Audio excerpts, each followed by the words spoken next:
Olá galerinha, estamos aqui para fazer a gravação de mais um estudo. O estudo de hoje é falando sobre a origem do mal, ok? A origem do mal é o assunto do tema do estudo que vamos fazer hoje. Antes vamos iniciar aqui o nosso estudo com oração, né? E vamos dar sequência ao nosso quinto estudo. Vou começar a falar de maneira bem breve para que a gente possa esclarecer esse assunto, que é um assunto muito interessante, porque nós, né, temos bons pensamentos, maus pensamentos, boas intenções, más intenções, dependendo daquilo que acontece ao nosso redor, né? Então vamos estudar sobre esse assunto para saber, por exemplo, e até questionar em relação ao surgimento do mal, porque que muitas vezes a gente se pergunta se o céu é tão bom desse jeito, porque o mal surgiu lá, né? É a pergunta que muita gente faz. E assim, e se Deus foi tão bom desse jeito, porque se Deus é tão bom, e se Deus é amor, por que surgiu no coração de um anjo perfeito, né, de um querubim perfeito, o mal? Então vamos estudar sobre esse ponto e entender todos os textos que falam sobre este assunto. Lembrando que estuda sempre buscando todos os textos na Bíblia, falando sobre o mesmo assunto, para que a gente possa entender aquilo que a gente está buscando, tirando a nossa dúvida, ok? Vamos lá então. A iluminação está um pouco fraca, hoje está meio ruim aqui a iluminação, mas vai dar para entender. Vamos fazer a nossa oração. Maravilhoso Deus, muito obrigado por esse dia, eu te agradeço por estar aqui, por essa pessoa que está estudando aqui comigo também, onde for que ela esteja, que o Senhor possa estar abençoando, cuidando dela, porque eu sei que o Senhor pode, eu sei que o Senhor é capaz, e nos ajude a estudar e a entender sobre o que iremos falar aqui agora neste estudo. Dá-nos tua paz, eu te peço em nome de Senhor Jesus, amém. Vamos lá. A origem do mal.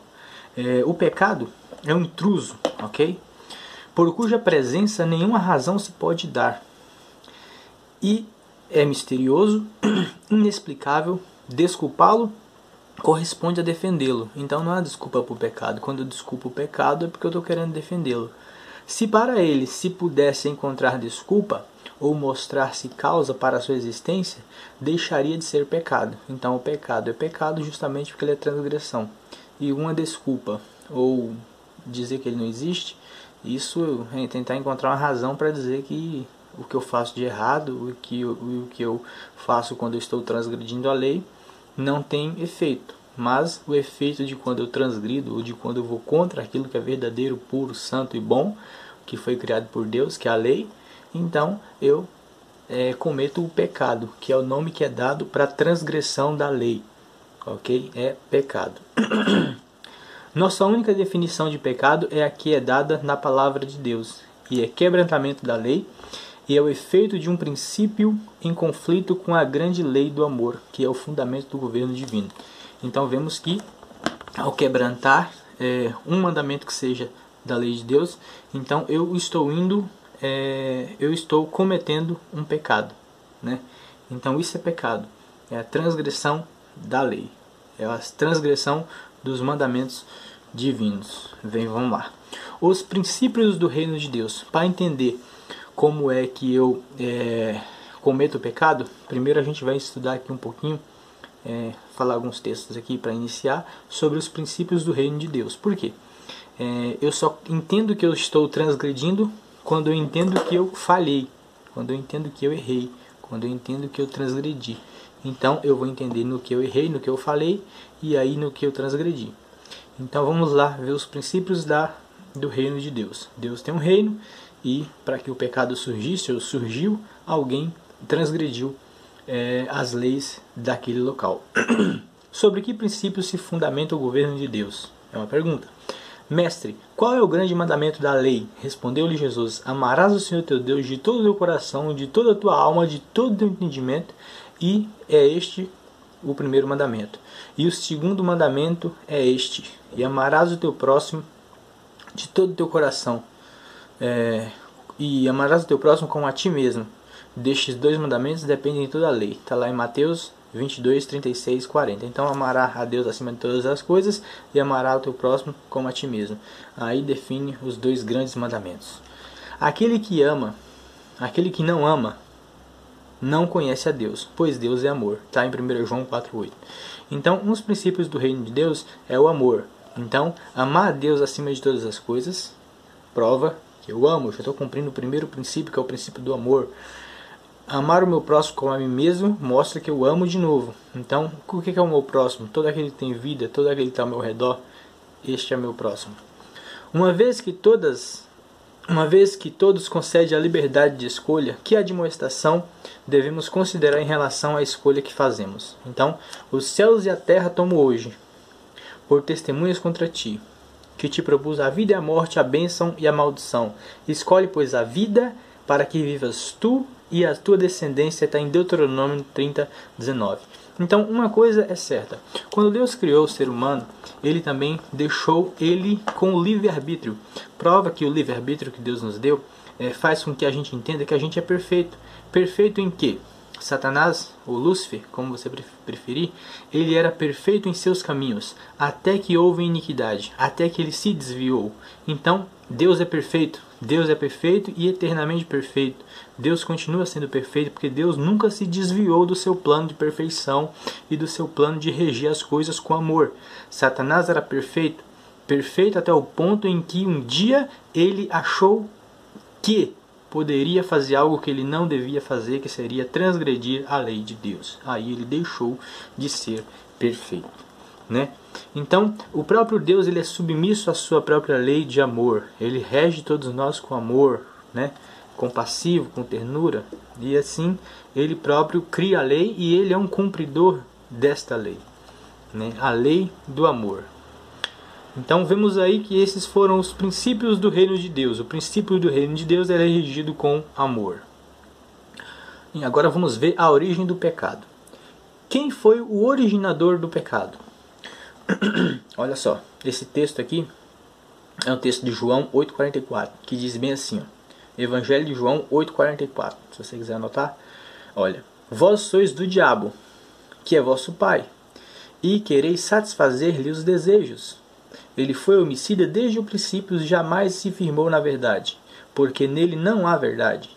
Quando ele profere mentira, fala do que lhe é próprio, porque é mentiroso e pai da mentira. Em João 8,44. Então, o originador do pecado, da mentira, do engano, é o diabo. Por que originador? Porque ele foi o primeiro a cair. Ele foi o originador, ele foi o que deixou crescer dentro de si o engano, a mentira, né, o ódio, e esse pecado, esse mal fez com que ele fosse o primeiro, o originador da transgressão. Todos estavam de acordo até que ele começou a ser o questionador do céu, ok? Então ele é o originador do pecado. Aquele que pratica o pecado procede do diabo, porque o diabo vive pecando desde o princípio. Para isto se manifestou o Filho de Deus, para destruir as obras do diabo. Está em 1 João 3,8. Aquele que eu falei é Evangelho de João 8,44. E este aqui é 1 João. Já é lá nas cartas, 1 João 3,8. Certo? O que é pecado segundo as Escrituras? Vamos entender agora, segundo a palavra de Deus, o que é pecado. Então, todo aquele que pratica pecado também transgride a lei, porque o pecado é a transgressão da lei. Está em 1 João 3,4. Então, em 1 João 3,8 está falando que aqueles que praticam o pecado são filhos do diabo, porque o diabo é o originador do pecado. E em 1 João 3,4 está dizendo que todo aquele que pratica pecado também transgride a lei. Então, todo aquele que transgride a lei comete pecado. Qual é a consequência do pecado? Porque o salário do pecado é a morte. Está em Romanos 6,23. Então, para todos aqueles que cometem pecado, o pecado tem o seu pagamento. E o pagamento para aqueles que cometem pecado é a morte. Como a Bíblia descreve o caráter original de Lúcifer e o desejo de se revoltar contra a autoridade de Deus? Então, vou ler o texto que eu tinha mencionado aqui sobre Satanás. Ezequiel 28, 15 e 17. Diz assim, ó: Perfeito eras os seus caminhos desde o dia em que foste criado, até que se achou iniquidade em ti. Elevou-se o teu coração por causa da tua formosura. Corrompeste a tua sabedoria por causa do teu resplendor. Lancei-te por terra, diante dos reis te pus, para que te contemplem. Então, Perfeito ele era no caminho dele, até que houve iniquidade dele. Esse texto de Ezequiel descreve justamente a situação de Lúcifer no céu, né? Ele era perfeito, até que se houve maldade em seu coração. Em que sentido Lúcifer exaltou-se a si mesmo? Agora vamos lá para o texto de Isaías 14, 13 e 14. Diz: Tu dizias em teu coração, eu subirei ao céu, ainda das estrelas de Deus, e exaltarei o meu trono, e no monte da congregação me assentarei. Nas extremidades do norte subirei acima das mais altas nuvens, e serei semelhante ao Altíssimo. Então o desejo de Satanás, de Lúcifer, né, era ser semelhante a Deus. Não semelhante em amor ou em caráter, mas em poder, né? Então este foi o sentido que ele se exaltou a si mesmo. Usando como simbologia o príncipe de Tiro, como Ezequiel descreve a exaltação própria de Lúcifer. Então, lá no livro de Ezequiel 28:2, através da figura do rei de Tiro, também se descreve a imagem de Lúcifer. Filho do homem, diz ao príncipe de Tiro, assim diz o Senhor Deus, visto que se eleva o teu coração e dizes, eu sou Deus, sobre a cadeira de Deus e me assento no coração dos mares, e não passas de homem e não és Deus, ainda que estimas o teu coração como se fora o coração de Deus. Então o seu coração pode dizer que você é Deus, mas tome cuidado, porque você não é Deus, você é um ser humano.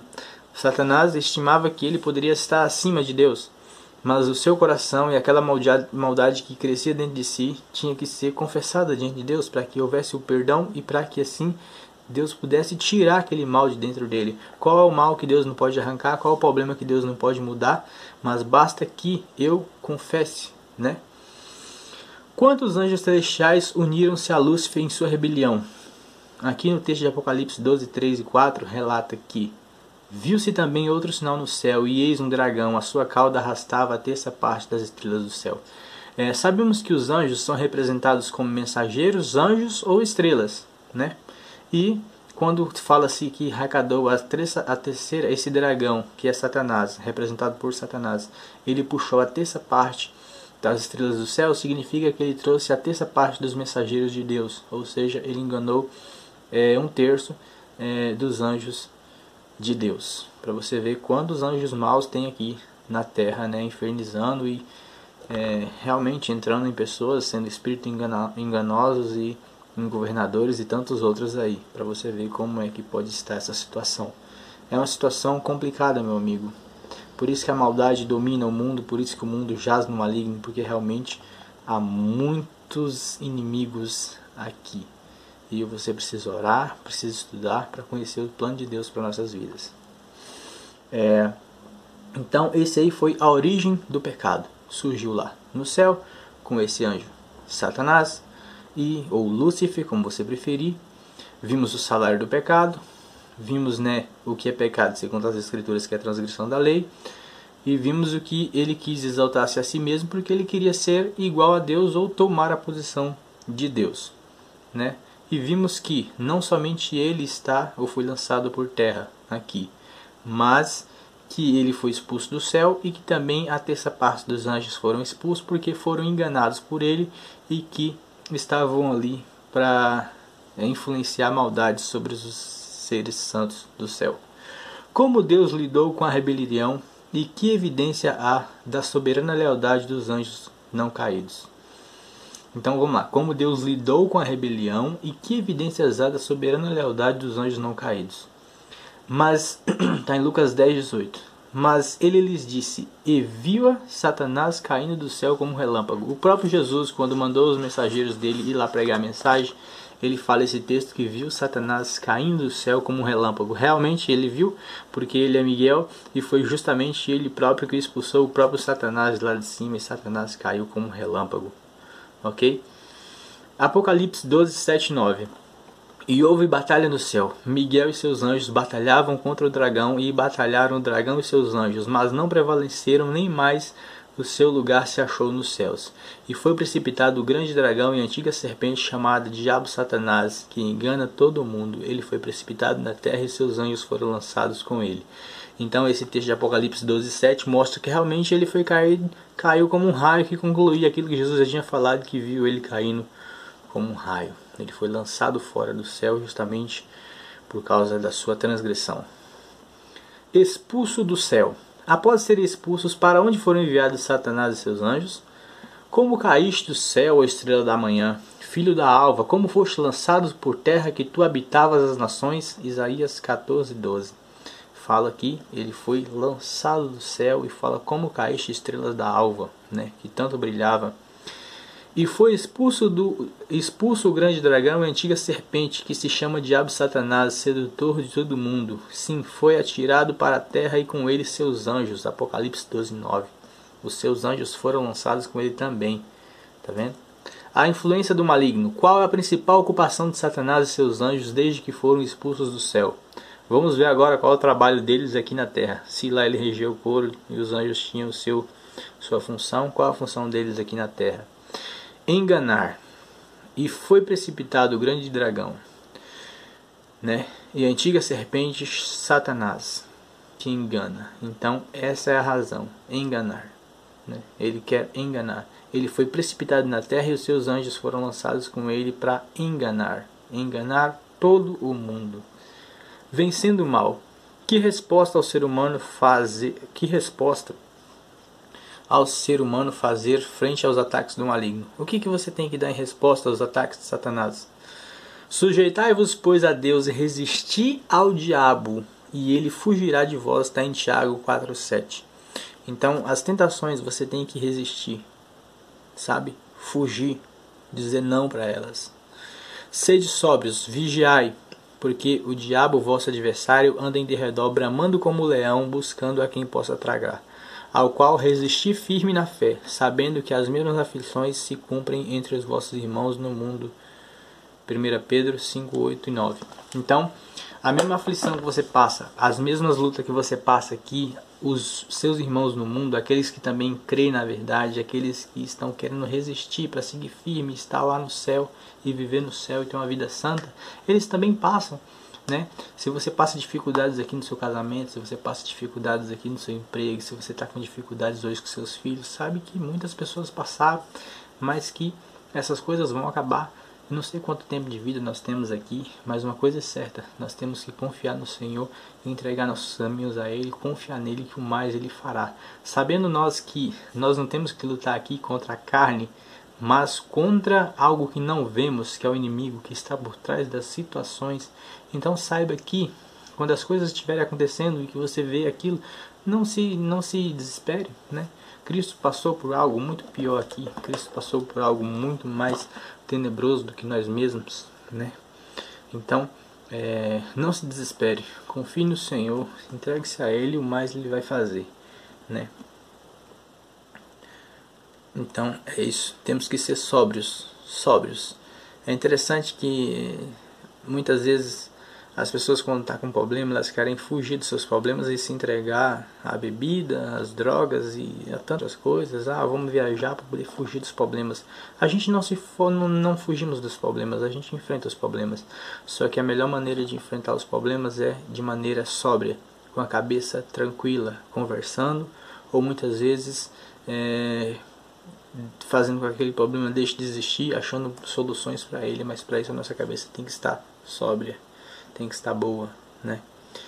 A vitória do bem. Que acontecimento promulgou a sentença de morte de Satanás? Então, qual foi o acontecimento que iria dar um basta em Satanás, um basta no engano, um basta nisso que acontece aqui nesse planeta? Quando, pois, Jesus tomou o vinagre e disse, está consumado. Ele estava na cruz, aí deram o vinagre na boca dele e disseram assim, está consumado. E inclinando a cabeça, rendeu o espírito. João 19:30.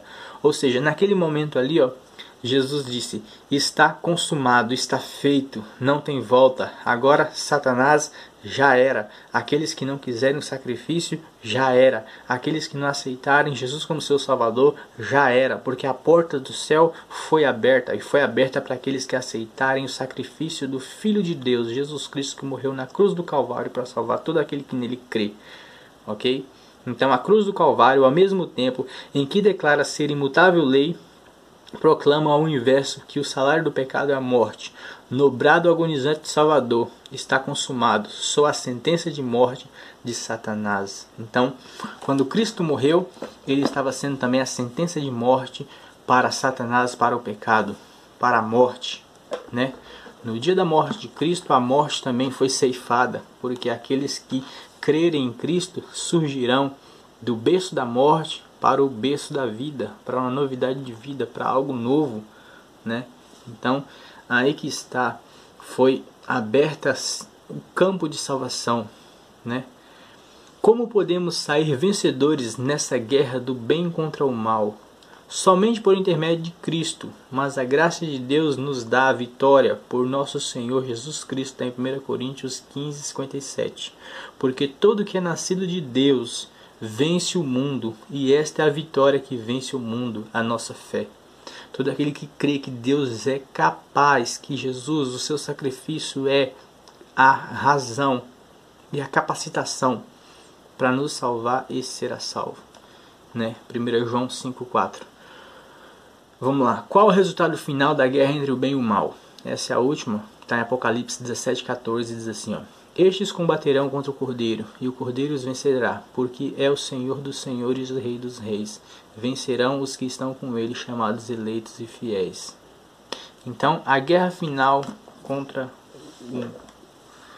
entre o bem e o mal. Quem vai vencer? Aqueles que estiverem ao lado do Cordeiro, porque o Cordeiro, desde o começo, ele já é vencedor, né?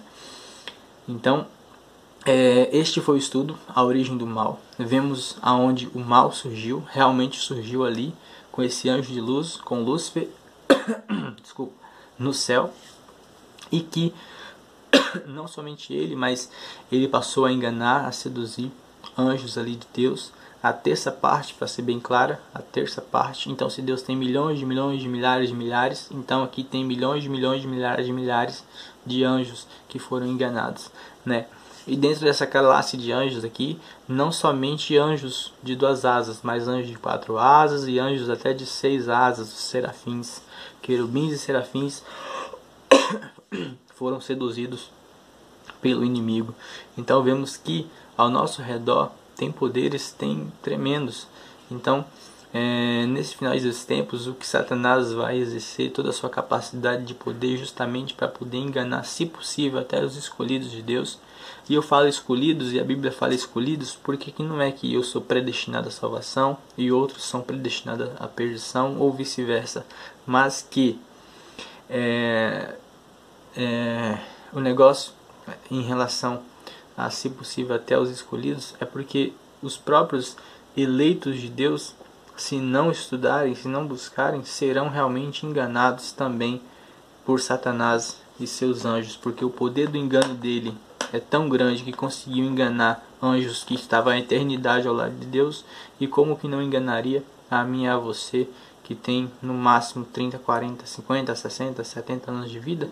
Então, a gente tem que estar bem preparado para essa hora, porque não sabemos nem o dia e a hora do seu retorno, mas uma coisa é certa, ele virá. E a origem do mal começou ali no céu, e é necessário que eu e você se prepare para ter um encontro especial com Deus aqui nessa terra, para que daqui a gente seja retirado e para que aqui a gente não volte, até que a raiz e o ramo, o originador do pecado, Satanás, seus anjos e todos aqueles que creram nele, o falso profeta, todos estes sejam consumidos aqui por fogo e enxofre. E não queira eu, não queira você ser um transgressor da lei de Deus para poder estar neste meio. Esse é meu desejo, minha oração para você. E curta o vídeo, se inscreva no canal e compartilhe aí. E se você veio inscrito novo através do cartãozinho que eu deixo na Uber, se inscreva aí, ative o sininho, né? Compartilhe com sua família, porque o nosso tempo é curto. Nós não sabemos o dia de amanhã, nós não sabemos se amanhã vamos voltar para casa, mas de uma coisa eu tenho certeza: que todo aquele que crê no Senhor Jesus, esse vai ter uma nova casa. E vai ser uma casa que não vai ser passageira, vai ser uma casa que vai ser eterna. Vai ser uma casa no céu, onde as ruas serão de ouro, onde o ar será diferente, onde a água será diferente. E esse é o convite de Deus para cada um de nós. Confiar nele, crer, esperar e mudar o nosso jeito de viver. Amém.